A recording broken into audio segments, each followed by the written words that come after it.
Welcome to Protect, Suicide Prevention Training Podcast for healthcare professionals. I'm Manaan, consultant psychiatrist, founder, and head of faculty at Progress Guide.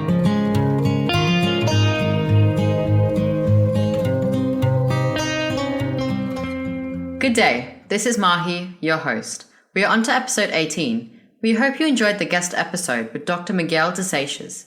His account of his journey from Cambridge to Saigon was fascinating. Yes, it was. Apologies for the poor sound quality at certain parts of the interview. We tried to correct the dropouts as much as possible, but the content was quite soul-stirring. Miguel used this metaphor of proactively putting one's foot through the door as a way of creating enough friction between suicidal thoughts and the person's reasons for living, and later on went on to elaborate that the foot through the door shouldn't be like a pestering salesman, but one where permission is sought in a collaborative fashion. To me, that captured all the things we say about relational safety. Absolutely loved it. I also found the conversation about expats who were trapped amidst freedom quite a fitting oxymoron. Yes, they could move about within Vietnam with freedom, but could not leave the country. So, this idea that if something happened, they could just return to their homes in the West at a moment's notice was taken away. Maybe this is something we should revisit in a later episode, as suicide is often described as an attempt to break out of the entrapment of life's pain. I find conceptual discussions about freedom and entrapment quite stimulating. And then there was the whole discussion about using telehealth to support a person in distress. Yes, Miguel highlighted the importance of proactively thinking things through with the person, the importance of family, as well as people on the ground who can respond. He mentioned that this was not that different to what would be needed if he was seeing someone face to face.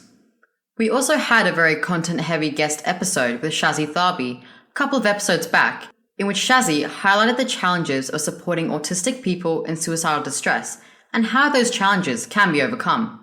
Yes, in that episode, there were lots of practical tips that health professionals can keep in mind when supporting people who are neurodiverse.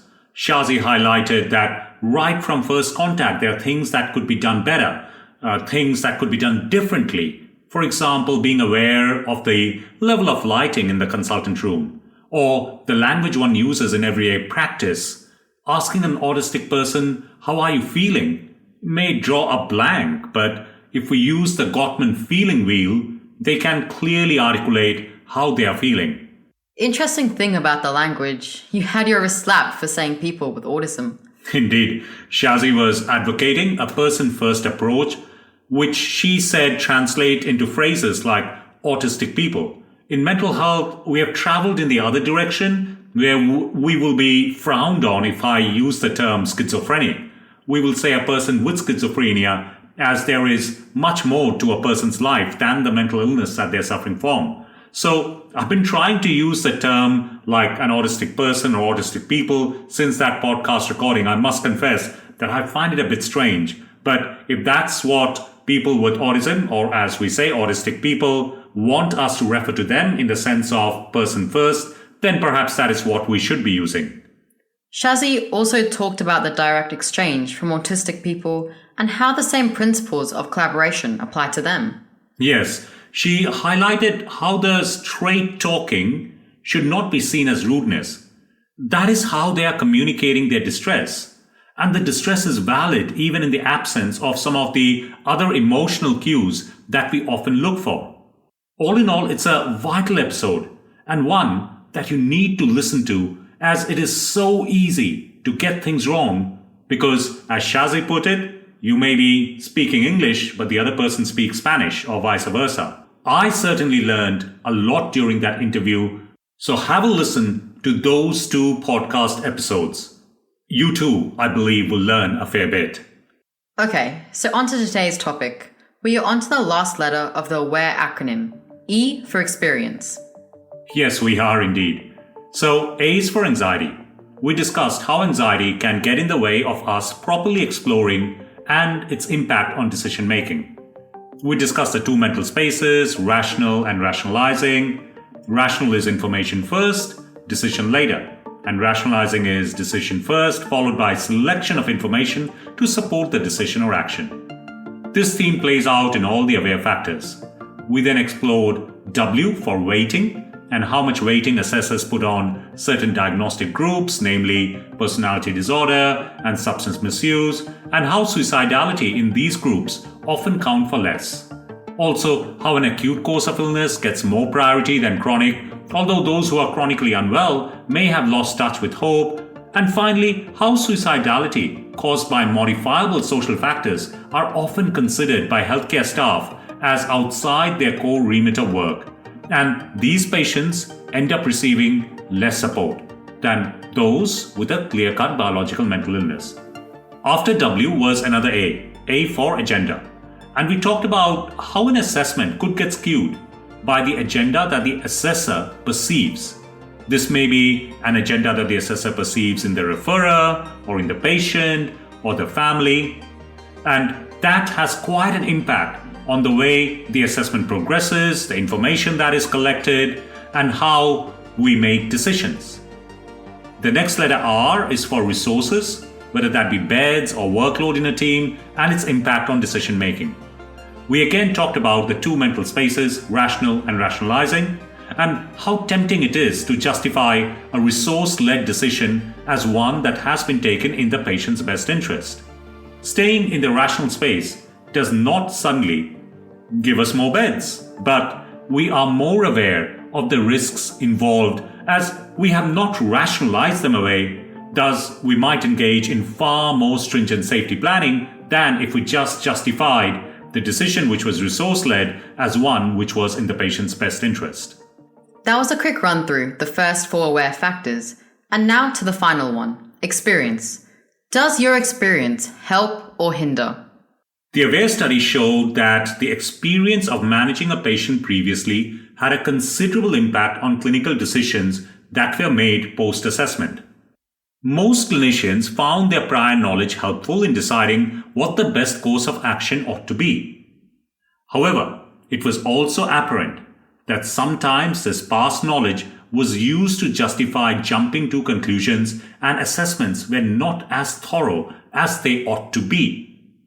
Presentations and risk are dynamic and prone to change, even if it is the same patient presenting repeatedly in crisis. You cannot just apply the same plan that you had developed maybe in the presentation before.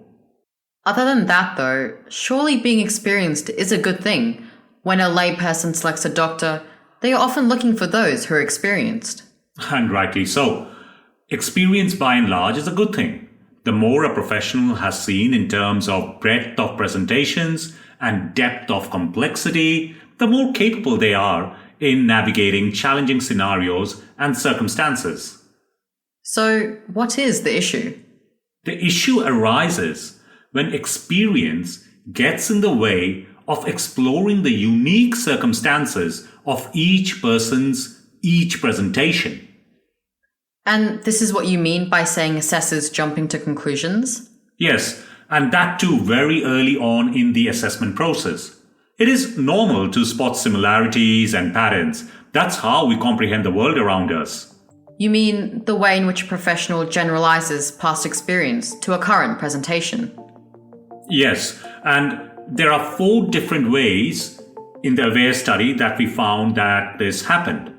So, firstly, of the same patient at different time points, so taking past information, past experience of the same patient to different presentations. Secondly, of different patients but belonging to the same diagnostic group. So you have seen someone from a particular diagnostic group, you generalize that information, that experience onto other patients who belong to that diagnostic group. Then there are different patients that belong to the same demographic, so like middle-aged men or indigenous population. So different patients, but you have seen someone of a particular demographic set, and you're taking that information and applying them to all of them. And then there is the bit, different patients from different groups, but you're treating them similarly because you have learned something about patients who are presenting with mental health challenges. But not that much in terms of similarity, just patients. So you're taking your overall experience and you're applying that to other patients that you're seeing. Okay, Let's work our way through each of them, starting with the same patient who presents at different time points. I'm assuming this applies to groups who may repeatedly present in crisis. Yes, and they may have a well-documented acute management plan, and there may be very good reasons why a clinician assessing a person who is frequently presenting to ED should stay consistent to the plan that has been agreed on. But sometimes the presentation may have changed. Someone who has been chronically suicidal may be presenting in an acute on chronic presentation, like an escalation of self-harming from their arms to their neck and face. But if one sticks too rigidly to the plan that has been devised, one may overlook this change in presentation. We talked about this in the section on waiting. Can you provide some statements from the WARE study? Okay, so here goes. This is quote unquote. I have nursed her many times over the years. This does not appear to be any different. And believe me, once she comes into hospital, her behavior escalates and she regresses every time discharge is mentioned. Okay, so that's the quote from one of the practitioners who was interviewed after an assessment. So statements like this are not uncommon as people use their past knowledge of a person they have cared for to decide what might be the best course of action in the here and now. Many times they are correct, but there has to be a degree of cognitive flexibility so that changes in presentation are picked up in frequent presenters. Also, one needs to ask that if they are repeatedly presenting, whatever is their need is not being met, and perhaps more work needs to be done in the community to meet that need, or else just turning them away from the emergency department and asking them to follow the plan is setting them up to fail again and again and again, and they will repeatedly present as the need, whatever that might be, has not been met. Okay, let's look at the second group. Different patients, but from the same diagnostic group. So, here is a nice quote from the AWARE study that captures this generalizing sentiment. Half my time is spent in supporting people with borderline personality. I have now learned the hard way that with them, one has to stick to the boundaries and not admit. If they see you being soft, you will get sucked in. So again, it's a statement from an assessor. And clinicians are known to generalize their learning from one or few patients of a diagnostic group to all patients, losing the opportunity for person-centered care delivery. This sounds more like an approach or ethos of care delivery to patients of certain diagnostic groups. Yes, and here it might sound like an unhelpful way to treat all patients with borderline personality disorder in this way. But it could be something positive as well, like a practitioner feeling and believing that people with borderline personality have had a horrendous past and they should get all the kindness and compassion that there is. The point that we are making is not that whether experience is right or wrong, or the approach is right or wrong, but that the experience of a diagnostic group influences the way in which we interact with the person, which then goes on to influence the clinical decisions we make. This is similar, I assume, to different patients from the same demographic population. Yes, that's correct. Very similar, but you're replacing diagnosis with demographics. So here is a quote from a clinician in their AWARE study. The two groups I find difficult are young men into drugs who are not willing to take any responsibility. They just frustrate me. But it is the middle-aged, middle-class, depressed, agitated men who really scare me since the suicide in the team. They always know what the right thing to say is, and I find myself second-guessing. Clinicians will often stereotype a particular demographic due to past experience of things either going well or badly wrong, like in this particular clinician's case. But that is inevitable. Yes, it is, but we need to remain mindful of our beliefs. We did have a middle-aged man who took his life while being supported by the crisis team. It came completely out of the blue. In fact, the team thought that he was doing so much better and were considering his discharge. And since then, the positive risk-taking for middle-aged males took a nosedive. Now, this relates back to the anxiety, the first of the AWARE factors. Not that every middle-aged man is risky, but the experience of the adverse incident impacted practice and hugely influenced decision making. And finally, experience just being generalized, irrespective of similarities or dissimilarities. Yes, so I've got a nice quote here which captures that. I have got some standard crisis plans that I can draw on for patients who fit the bill. Now, a crisis plan which might have been designed specifically for a patient might not be suitable for another. These plans need to be agreed on. They need to be agreed on with the person, the family, and to generalize them, particularly if it's the middle of the night where we haven't got those agreements in place, is actually quite dangerous. I guess having a framework that one personalizes to the needs of the person is okay, but just using the same plan in a thoughtless fashion is not helpful. Yes, this is often part of the tick box mindset that emerges in highly pressured environments. No one has the time to think things through at an individual level. So, for example, doing things just because they have to be done. Take the safety plan of a white middle-class male with supportive family and apply that to an indigenous female who may not have any family but have got elders to lean on. This is a good example of hitting the target but missing the point. I do want to go back to the experience of suicide, so here are some figures. 23% of counsellors have lost a client through suicide. 30% of psychologists and social workers have lost a client through suicide. 50% of psychiatrists have lost a patient through suicide. Now that is 1 in 2 psychiatrists, and 1 in 3 psychologists, and 1 in 4 counsellors. That is significant, and perhaps one of the most traumatic things a professional has to come to terms with. For those who work in mental health, it is often said that there are 2 groups of professionals: those who have had a suicide and those who are going to have one. This is a very challenging thought, and after losing a patient to suicide, it influences one's clinical decision making. We talked about risk-averse clinical care in Care Compass, you'd remember, where care becomes paternalistic and prescriptive. That has its own problems and has to be mindfully managed in supervision and reflective practice. That is loss in the professional context, but there will be those who have had personal experience of suicide. Does that help or hinder?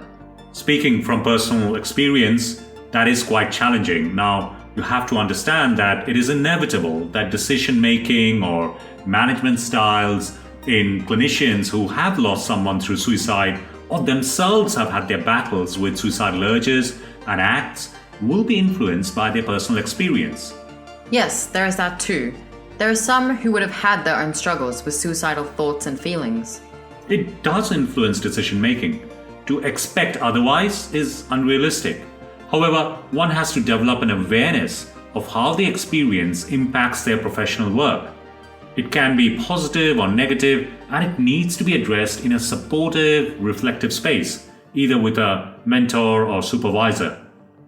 This is reminiscent of the discussion we had regarding attitudes to suicide. That's correct. In particular, understanding how one talks about suicide with patients, how one personally relates, how much of their personal experience does one share, what actions does one take or doesn't take. That can be protective both for the person being supported and the professional's practice. What do you do if there are areas of concerns? Well, they need to be actively addressed so no harm comes to patients. A professional's past might provide a sense of deep empathy for the person's present distress, the person that you're supporting. However, the same past could intrude and take over, interfering with present effectiveness. If a professional's present is a daily personal struggle with suicidality, caution has to be exercised and fitness to practice procedures should be considered. Do you have any suggestions for those professionals who find it difficult to strike that balance? I think reading personal narratives and memoirs can be quite enlightening. Consider reading An Unquiet Mind, a memoir of moods and madness by Kay Jamison. She's a fantastic author. And Cracked Not Broken, Surviving and Thriving After a Suicide Attempt by Kevin Hines is another good read. Sounds like on the positive side, there's going to be empathy, and on the negative side, there may be over-identification. Yes, People with a personal experience of suicide will bring keen insight into what it feels like to walk in the shoes of a person who is suicidal. Feeling that someone really does understand their psychological pain can be quite protective. This is the foundation of relational safety. But as you pointed out, lived experience can result in over-identification, so leading to taking on a savior role with rescue fantasies. In some, this may result in boundary violations. In others, their personal experience may be so painful that they avoid talking about suicide, resulting in an unsafe situation. In short, professionals' experience of suicide, both in the person and the professional sphere, may help or hinder. Here are some facts to consider. 50% of those in mental health care know someone personally who has died from suicide. 40% of the 1 in 2 reported that the person who died was a family member. 43% have considered suicide as an option for themselves. 5% have made an actual suicide attempt. As you can tell from those numbers, this is not a rarity, so it deserves our attention. The over-identification does not just cause rescue fantasies and sometimes boundary violations. For some practitioners, they freeze and have outright impairment, limiting their ability to ask or talk about suicide. It is really important that such anxieties are picked up in supervision and discussed candidly by creating a psychologically safe space. Also, there is the need for skills building in helping professionals connect with empathy, drawing on their own lived experience without making the dialogue about their own loss. These are fairly nuanced skills, and it is crucial that professionals get support for them. We do a fair bit of this in the actual face-to-face and online training, and we cover this in the video courses that we have got at progress.guide as well. This brings us to the end of episode 18. Last but not least, we have covered a very important aware factor today: experience. Whether that be just the experience of assessing and caring for people in suicidal distress, and generalizing that exposure to future patients, or the professional or personal experiences of losing a patient or loved one to suicide. Remember, the show notes and images will be at the blog on www.progress.guide, and you can get the Protect Suicide Prevention Guidebook from Amazon. There are a number of online video courses as well. Pause and think which group of patients you find challenging. In the recent past, which patient had kept you awake at night and why? When it comes to such patients, are there particular trigger points for you that bring out a specific response in terms of your risk-taking or decision-making? Have you lost anyone, patient or a loved one to suicide? Have you had support for that loss? Do you spend time reflecting and looking into the rearview mirror? Reflection is an essential element of progress to practice. Share your musings with us. Tweet your thoughts about experience or a lack of, and tag #GuideProgress. It helps get the word out about the podcast to more professionals. You can email your thoughts to us at admin@progress.guide with your suggestions and comments, particularly if you have questions and want us to cover certain topics in the discussion. In the next episode, we will build on the discussion regarding experience with a phenomenon called creep, crash, crawl, as we ran out of time today. Please spread the word. You can connect with Manaan on LinkedIn or follow our LinkedIn page by searching on LinkedIn for progress.guide. We are also on Twitter and YouTube. Our Twitter handle is @GuideProgress. As usual, please do follow the podcast. There'll be weekly episodes every Friday, and share it with your colleagues.